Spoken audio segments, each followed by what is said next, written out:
Welcome back to another video, guys. This one is called Walks and Talks. So I'm back on the YouTube hype. I'm out for a 4-mile walk, and whilst I'm walking, I thought I'd bring my phone, bring my mic, and talk to you guys about something I've been struggling with and trying to get my head around, basically. And that is that I'm 30 soon. I'm 30 this year. And it only feels like yesterday I was 14, 15 years old, chasing the dream, grafting, grinding, working hard. My initial dream, as a lot of you would know, is I wanted to be a professional rugby player. So, out of breath. I'm walking up a hill, guys.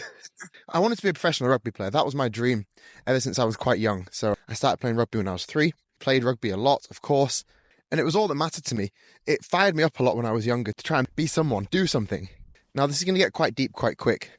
And as I'm getting closer to 30, I'm starting to realize a lot of things about life. I'm not as young as I used to be anymore. Of course, I'm not old, but things change, times change, people change, don't they? And I feel like I'm making some changes at the moment. I'm trying to wrap my head around them. When I was younger, 14, 15, I still feel like I'm the same person, but I'm not. Oh, so out of breath. At that age, all I wanted to do was be a professional rugby player. My parents never really had we never really had much as kids. More than some, guaranteed, but I also remember looking around. I'm mixed raced, so being a mixed race child, I never felt like I fully fit in with the other families. And I knew I was good at sports, and I was also quite smart. So I tried to use performance as such as a way to express myself. Don't get me wrong, I also found it fun. But I was chasing the dream. I wanted to be a professional rugby player. So I remember when I was young, maybe 12 years old, starting in my bedroom, doing bicep curls with some dumbbells. In fact, I first started because I borrowed my mum's dumbbells. She had 1 kilogram dumbbells and 2 kilogram dumbbells. They were red and green. So they were the first ones I used. Then I managed to upgrade and get some metal, slightly bigger ones. I think they went up to about 10 kilograms each. So I'd do the curls in my room. I'd go on runs late at night because I felt like I was the only one kind of working. It really motivated me. You know, you're at school. I had dreams, I had aspirations. I had friends that played rugby for professional teams at that point. They'd been selected when they were 14, 15, and I wanted to be one of those people. I felt like I was chasing stuff, and maybe not necessarily to prove a point to other people, but I wanted to prove to myself that I could do something, do challenges, do hard stuff, and express myself the way I enjoyed. During my late teens, it was all about chasing that success in rugby, but also just in school. I wanted to be approved. I wanted validation. I wanted success. I wanted to be noticed, like everyone does at that sort of age. Everything changed for me dramatically when I got injured from rugby, and then I realised that I'd kind of lost my fire. I felt like I'd lost that motivation that got me going through rugby, got me going through life. And then I started to channel it into a sport called CrossFit, where, again, I had goals. I wanted to become, initially at the start, I wanted to be the fittest on earth, like everyone does. Big ambitions, normally performance-based ambitions, and I'd also call them rather selfish ambitions. But, you know, when you're younger, I think being selfish is good. I think we're probably designed that way to get us through life, get us through those early stages. But over the last few years, as I feel like I've accomplished more and more, my desire to go has sort of lowered down and changed quite a lot. With CrossFit, I even moved out to Denmark for 6 months with my partner, Saf. And that whole period of my life, more so than rugby actually, was train harder, do more, prove myself, work when others aren't working, be the hardest worker in the room. Everyone else is soft, blah, blah, blah. And what's funny is when I stopped playing rugby, I realised that rugby wasn't all that important. I used to go onto the train in my rugby kit when I was about 15, thinking I was the coolest guy in the world. I'd look at people in suits and just not even think twice about what they do or how interesting their lives must be. I just basically thought that I was the centre of the earth because it was something I was passionate and proud about. What sort of seemed to happen again after rugby was the exact same thing with CrossFit. I think in order for me personally to do well up until then, I had to put the blinders on and really go for it. And that was a large part of my identity. It doesn't just apply to sports, it also applies to relationships, trying to get approval. It applies to work, where I lost my job playing rugby, so I was struggling to have any money. I was in debt. I had medical bills to pay for. I was in a bit of a low headspace. So it translates to a lot of different things. It was all about trying to prove myself. And that version of me could handle anything, absolutely anything. I'd say yes to everything, every comp, every workout, every shoot, every little challenge I set in my own head, every brand ambassadorship, every photo shoot, every magazine article, everything. And don't get me wrong, it was fun, chaotic, but fun. And it definitely served a purpose for a time. I knew what I wanted to do and I was doing it. And there are things I would have done differently in my early to mid 20s especially. Perhaps that can be another video, but I'm just getting closer to 30 and I don't know why, but it seems to be looming over me in a sense that my mindset is changing, my aspirations are changing, the way I approach challenges are changing. I feel like I used to enjoy a setback. I used to want to prove myself in a comeback.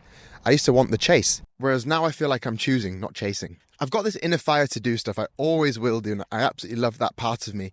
But I feel like some of the stuff I've chosen to do over the last few years, over the last 15 years, Although they satisfied that competitive edge at the time, there were probably other reasons that I don't think are as real as they felt at the time or as beneficial. Again, a lot of external factors, validation, selfishness, chasing things that don't mean as much as I thought, never being in the moment because I'm always thinking about the next thing. So I'm trying to shift my mindset. No, I'm not even trying to shift my mindset. My mindset has naturally been shifting as I've been through periods of feeling a bit lost. But my mindset's shifting now from less proving, more aligning. So it's not about doing more, it's about doing what actually matters. Doing it well, but not to prove a point, just because that's what life's about. Of course, in life you fail as well, but I shouldn't need to rely on adrenaline and all these challenges and setbacks for me to accomplish stuff. I should just do stuff to be a good human. Less time wasted worrying, less pressure. You only get a certain amount of energy. Although I think I've got endless energy, it's definitely not true. And I think you need to be careful and clever with what you choose to spend it on. I'm still competitive, don't get me wrong. I always will be, but I feel like I'm choosing my times to be competitive more selectively now and doing things more for enjoyment and longevity. I also know that a lot of top athletes have to reach that period in their lives to actually achieve the longevity they want. So I think it's a natural shift, but still feels hard to comprehend. And I think I want to spend more time enjoying. In fact, no, I know I want to spend more time enjoying. I don't mean enjoying the challenge. I don't mean enjoying the sacrifice. I mean just enjoying, doing what I want to do, doing what I have to do, stripping life back to the fundamentals. And I truly believe that exercise is one of those pillars, but it doesn't mean that every single session or every single day when you wake up or every single night when you go to sleep, you have to put too much pressure on yourself about who you're going to be the next day, what you're going to achieve, what you're going to accomplish, why you're going to go down in history, whatever those kind of things go through your mind. There's a time and a place for that. And I think when you're younger, maybe there's more times and more places for that than there is, at least for me right now. I'm not slowing down. I'm trying to change my perspective, and my mind and body knows things are changing in a good way. I aim to be in better shape in my 40s than I was in my 30s. All of those things are still there, but I want to spend less time feeling like I'm missing out, more time doing what I want, working on the fundamentals and foundations of life, being a good human, appreciating the little things, and not saying that just to fulfill an ego, genuinely just doing what you want to do in life and realizing that there's no such thing as failure. You deem yourself as a failure. Only you decide that. And also only you deem yourself successful or not. So those things are choices. And to be honest, success, again, since it's subjective, should be stick to the back of your mind because you can choose to be successful whenever you want.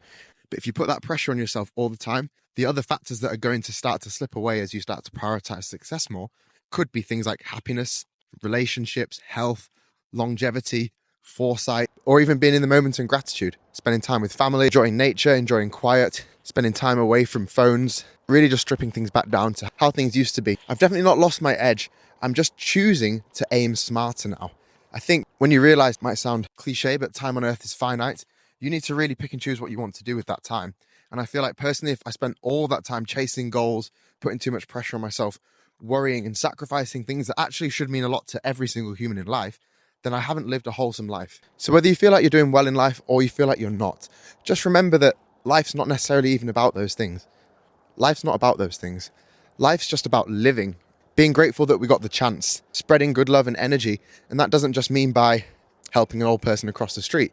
That means working on yourself, smiling at yourself, spending time with nature, looking after things that are human and also looking after things that aren't human, being a custodian of this land and this vessel that we're given, and understanding that the train of life doesn't stop. So you might as well keep going, and change is good. Leaving things behind can be good. I've got some really big goals moving into my 30s, which I think is exciting. So of course, there's still going to be training videos. I'm still going to be competing. I'm going to be doing all of those things. But my mindset's definitely shifted, and I hope that some of you guys can relate to this. I want to do more videos on my goals coming into 30, but also things I would have done differently when I was in my early 20s. Hopefully this video resonated with a few of you guys. I'm sorry if it's been a bit shaky. I've just been holding it like this the whole walk. If you enjoyed, please give it a like, comment down below what your current goals are in life, and I'll see you in the next video.